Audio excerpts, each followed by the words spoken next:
Well, have you ever bought something online and for the first time it arrives and you're like, I wish I never wasted my money? So that was my experience as a first time Kenyan online shopper. Yeah, most of the people shop online, but for the first time I tried it, I was like, I wish I never wasted my money. So, is really Kenya living up to this time of technology, AI, better infrastructure? It's just online shopping is what I never expected to be such a thing. So, as a first time online shopper, the quality was bad, more than terrible compared to what they advertised. It was completely terrifying. So it leads me to this question: is Kenya really living up to the expectation of AI technology, online shopping, and I don't know, bettering itself to reach to these experiences of the Western countries? So today for our day 19 of 10,000 steps with Marvel, the question we'll be answering is why technology in many African countries, especially Kenya, why technology and online shopping is not to the same level and rate to the Western countries. Why is it so low? So I'll tell you my experience of online shopping. I'll compare technology in Kenya and many Western countries, and then you can agree with me that technology in Kenya and most of the African countries is really low and poor and it needs improvement. Let me not say technology in Kenya, let me not generalize the whole of Kenya and say technology is low, but say this part of the country, in the countryside where I am. But it challenges me to say it's not the whole of Kenya, because when I order something, it's being delivered from Nairobi, so that's the capital city of Kenya. So tell me, how can I not say technologies in Kenya is low and online shopping is poor, because the products are being transported all the way from Nairobi to this part of the country in Sirare? Then how can I not say that technology in Kenya is low?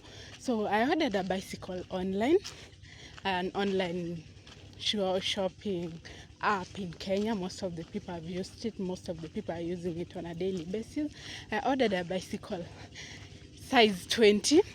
Tell me why it came. I don't know. So I came to this conclusion that I think different companies, different apps have their own sizes. I believe every size, we can't just compare every size for all companies to be the same. So I came to that conclusion because when it arrived, it was literally very small compared to a normal size 20 bicycle that I'm used to. It was very much smaller. I don't know, literally very small for like a 5 or 6 year old can ride, not a 10, 11, 12, 13-year-old. So yeah, it was very small. The quality was bad. Some of the parts were not well installed. Like I had, if I could have picked it from the shop, I had to take it again to a mechanic or something to go fix it again. Bicycle was the first thing I ordered, which came in poor quality. Some of the parts are not installed properly, so a very small size. The second thing I ordered was the helmet, and the helmet for wearing while you're riding the bicycle. So the helmet was now a complete mess. Actually, the quality that they were advertising, the pictures were very much okay. So I don't know. When it came, it was completely different from what I expected it to be, from what the mental image I had created in my mind, like how it would arrive looking like compared to, I created the mental image from from the pictures they had taken, from the quality they had said that it's good quality. So from it was just how it was painted. It was looking so good, but when it arrived, it was something completely different. So for Kenyans who have bought a television, there's this material they always use to protect the television from breaking. They usually wrap around it. It's usually so. Imagine it was made with that. That's so. And then the outside was painted beautifully, but it was made of a very thin, I don't know what to call it, polyester, or yeah, it looked like a thick paper that had just covered the outside. Like I could just tear it apart in one grip. It was very light. It was completely low quality. It was terrifying. Let me not use terrifying, but it was terrifying because it was really bad. It was in really bad shape and completely like so light. I don't know. As far as it's not supposed to be heavy, but there is this lightness that is just on an extreme end. So the third thing I ordered was what? The third thing I had ordered was my dummy head doll for practicing to braid. Yeah, I wanted to learn how to braid. So I opted instead of self-learning and all that, I opted to buy the dummy doll online so I can self-practice myself. So it arrived, yeah, it was looking. So the first problem I found with the dummy doll head, the the hair quality was not bad, even if it's too silky. I don't know if it's supposed to be like that, but I was expecting something like hair texture, maybe African hair texture. I don't know why the whites. So yeah, the hair texture, but that I can't complain. It's still gripable, like it's okay. But the second problem, the hair was too long. I literally had to chop it myself to half the length. Cause tell me, if it's a normal person hair length, it would have been somewhere in the waist or somewhere there. So it was literally too long. So I opted not to make it a problem. So I had to chop it off myself. I cut it to half. And then the other problem was what the the quality was really bad because every time you try to grip and braid, it just keep falling off. Every time like you try to brush the hair, it falls off. So I had seen these comments. Me, every time I have to look at the comments, so I had looked at the comments before I ordered it, and then the people were saying the hair keeps falling off, so I was like, okay, let me just do it 50-50. So then it arrived. So the first thing I had to confirm was the hair falling off. So I brushed it and literally like 50 hairs fell off from the hair. Just, I had not even braided it, I just brushed it gently. So, and the hair just fell off completely, like it was shocking. So yeah, so like yeah, it was really bad. So imagine every time you braid, the hair just keeps falling off, and every time it keeps falling off, the more bald the dummy doll head is becoming, and just imagine that scenario. But it's good, but despite the hair falling off and everything. That's so. Let's come to another challenge I faced. We ordered the we decided like let's just do the online. My brother is used to online shopping, but for me it was my first time experiencing buying something myself from online shopping. So we ordered. He has shopped online once, twice using the app. He has an app, so we decided to use his app for the to do the to shop all the three things.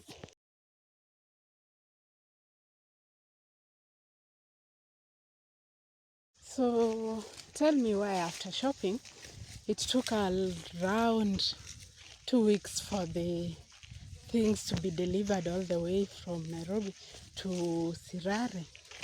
Just imagine from Nairobi to Sirare is around 8 hours when you are traveling a normal travel. So it took like literally 2 weeks. So yeah, then we first the dummy doll head and the helmet arrived around 1.5 weeks later. It arrived. So I was already disappointed. So we were already forming these imaginations how the bicycle would arrive. So 2 weeks later, the bicycle arrived. Imagine 2 weeks later, the bicycle arrived. And then we literally didn't take it from the shop because it was size too small for a 11-year, 12-year-old child to ride. So we left it at the shop so that it can be returned back to Nairobi.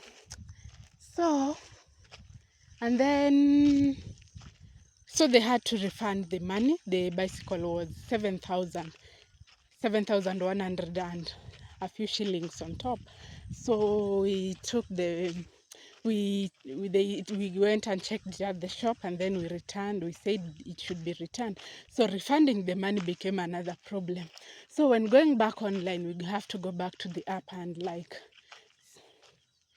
say we can't take it, and then they refund the money. The price had gone lower. Now from buying it at 7,000, I think 199, the price was at 6,000. Somewhere 800. You can imagine that from from somewhere at ninth, from somewhere at 7,100, it had gone literally lower to 6,000, somewhere 800 and something. So that is like 200 or 300 shillings, Kenyan shilling gap. Like, what the fuck? Why are the prices fluctuating on a daily basis? So, but the prices, it's also the same thing. When we were checking, the price was at, the normal display was at 7,000. But when it came to ordering, you had picked the color you want and what have you, the price changed. When you had finally picked, the price changed, came to a total of 7,100. So it was like, okay, we said like it's okay. So, but which now means when the time they will be refunding, they'll be refunding 7,000 instead of refunding it. They'll be refunding 6,800 instead of refunding the 7,199 we had paid. They like give us 2 to 5 work days to refund the money. So it was 4 days later, they had not refunded the money. Up to now, yeah, they refunded literally on the 6th day, which they refunded the 6,800. So tell me, from that experience, how does someone expect me again to go online shopping? Because everything I shop was literally trash. Yeah, like the quality was bad. Like everything had said, nothing was okay. Everything had literally a problem. Everything had a problem. Yeah. So that was my experience on online shopping. So let's go to the second experience, that is AI and technology. So in the world we are in, AI and technology is growing on a daily basis. But when it comes to this part of the country, for the online shopping, I will blame the whole of Kenya. Like, it's still backward because something from Nairobi can take 2 weeks to be delivered to this side of the country. So the other thing I wanted to talk about is AI and technology, because it's growing at a very high rate. But when I can ask my mother, for example, what is AI and technology, she wouldn't know what that is. My mom knows, like, generally we are using laptops. The world is coming to a point in life where we are using laptops, we are using desktops, and I'm sure she doesn't even know what a desktop is. What I'm saying, maybe she knows a laptop, she knows a phone, yeah, uh, a phone, yeah, because she has now transited from using the button phones to now a smartphone. Yeah, I think that's, to her, that's what technology is. And yeah, she doesn't understand all these things with ChatGPT, Gemini, Meta AI. I can't tell her, let me ask Gemini, and she will just wonder what Gemini is. So so yeah, it's really, but when it comes to these other Western countries, technology and AI is part of their daily lives. Young children from an early age, especially in schools, they are being taught what to grow up with the AI and technology, to embrace it. But in Kenyan schools, let me take an example of the village school here, because they literally, don't think they even have tablets, laptops, and whatever. They have nothing. Their job is just literally learning what is written in the textbooks. So that's just general. And then you can say, like, AI and technology is taking over the world. Let's take another example of electricity. The other day I told you, like, the whole fucking village doesn't have electricity. Yeah, the whole of more than, like, of around, well, let's say 2,000 or 3,000 people don't have electricity in my village. So we are literally surviving on solar. Yeah, we are just using, we have a small Sun King solar which we use. So most of the houses have embraced using solars because they can't use electricity anymore. So we have to embrace the solars. So tell me how the world is becoming innovated and moving and embracing AI and technology when we don't have electricity. How can I learn about AI and I don't have somewhere where I can charge my phone? I don't, yeah, sometimes. Let me give an example of yesterday. Yesterday it was actually quite gloomy and cloudy, so our solar is very weak, so I had nowhere to charge the phone. I literally had to wait up to around 11 for the solar to charge, and then I had to wait like another 5 hours for my phone to charge to around 70%. Yeah, imagine all those challenges. Yeah, so it's crazy. But when we compare it to the Western countries, like, I believe everywhere has electricity. They are embracing AI. So it's one of the challenges we are facing in Kenya and many African countries, because I believe if Kenya is experiencing it, most of the countries are experiencing it, because I believe Kenya is a bit better, to, not like I'm praising it, but I'm giving a general example of, I think, my thoughts comparing it to other countries. The other day we were comparing currencies. We also so yeah. The other thing is innovation. There are many young people outside here with ideas, several innovations, but they don't know how to put them into practice because they lack a lot of materials to put these things into practice. They don't know how to implement it. So let's give an example of a child in the countryside like I am, wants to make an app, let's, for example, or a website or something. How can they do that? First, I don't have electricity to charge my phone. Second, you have to buy your own data, which is literally very expensive. That one, trust me on that, it's very expensive. The materials for making these things, it's generally a nightmare, it will be difficult. So it leads to a lot of discouragements. It leads to a lot of, oh, I'll do it next year, I'll do it next year, until like you're 50 and you can't do it anymore. So compared to kids who have been raised up in Western countries, let me give an example of China, where in China you usually see kids from a very young age. From a very young age, they are being taught with tablets, with laptop, the kind of. Myself, I came in touch with a laptop when I was in campus, when I was literally joining campus, where I'm taking international relations. All our courses are attached with IT. So it's, for example, I do a bachelor's in international relations with IT. So yeah, so I came in touch with a laptop when I was in campus, compared to children who have been raised in example of China, who are in touch with technology and AI on a daily basis.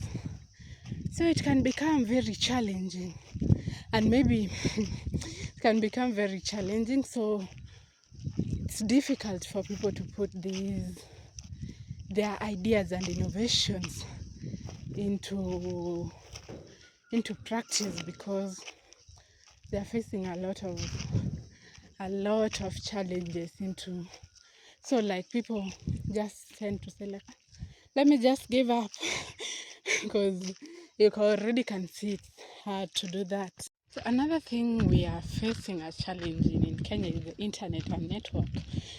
Tell me where a situation why a village can lose, or a place can lose electricity for somehow 2 weeks. I'm giving you an example of my village. We have not been having electricity since February. The electricity pole fell and it has never been replaced since February up to now. We are halfway past the year. So tell me a scenario like that. So some parts of Kenya, yeah, they have electricity, but electricity disappears to up to around 2 weeks. It will be difficult to even have online classes if a campus is in such a place. It will be difficult to maneuver through life in such a way without electricity and internet and network. Talk of network, I remember sometimes my phone completely, since we are in the border point, my phone loses its network, like it's I don't know, it switches off or something like that. So I don't know how to place it, loses its network, and then the Tanzanian network now takes over. Sometimes I'm like, should I go and buy a Tanzanian SIM card, because it seems better off than, because like when it goes off I can't like literally go online or buy data or something. So it leaves me thinking, should I go and buy a Tanzanian SIM card, so that when my Kenyan SIM card loses its network, still go online using the Tanzanian SIM card. Yeah, it's crazy sometimes. Can't even go online a whole day because my phone has no network. Challenge is you can't learn digital skills like coding. Like I've really wanted to learn coding and learn AI and learn hacking, because I really want to learn how to hack. But I can't, the problem is we don't have internet. Yeah. And then where will I charge my laptop so that I can use to learn? It's really difficult. So when I look at a child in China learning all this, can operate a laptop, can do all these things at a very young age, I feel really bad. So I also want to learn it. But when I want to learn it, it becomes difficult because I have to buy data and it's costing money. I don't have somewhere I can charge my laptop. That's also another challenge. I have very little knowledge and experience with this technology.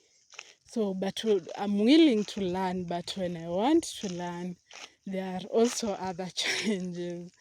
So it becomes really difficult. It's very much difficult. So compared to someone who has grown up in this Western African country, Western countries, where you have access to internet, you have electricity throughout, and then I think it's easier and better compared to someone like me who has been brought up in the countryside in Kenya.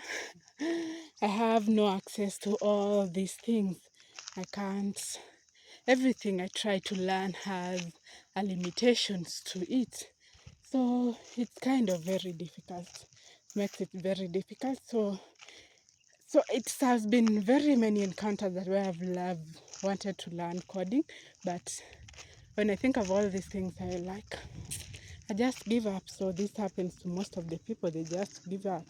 These government services. So Africa has tried to embrace these technology and AI where they have moved their services online. They have moved most of their services online, but they are not working. They are too slow. Imagine there's this day I was applying for my eCitizen account. I had to try like 5 times. 5 times. Imagine. On a different day basis, because we can't access, the servers are not working compared to Western countries. They maneuver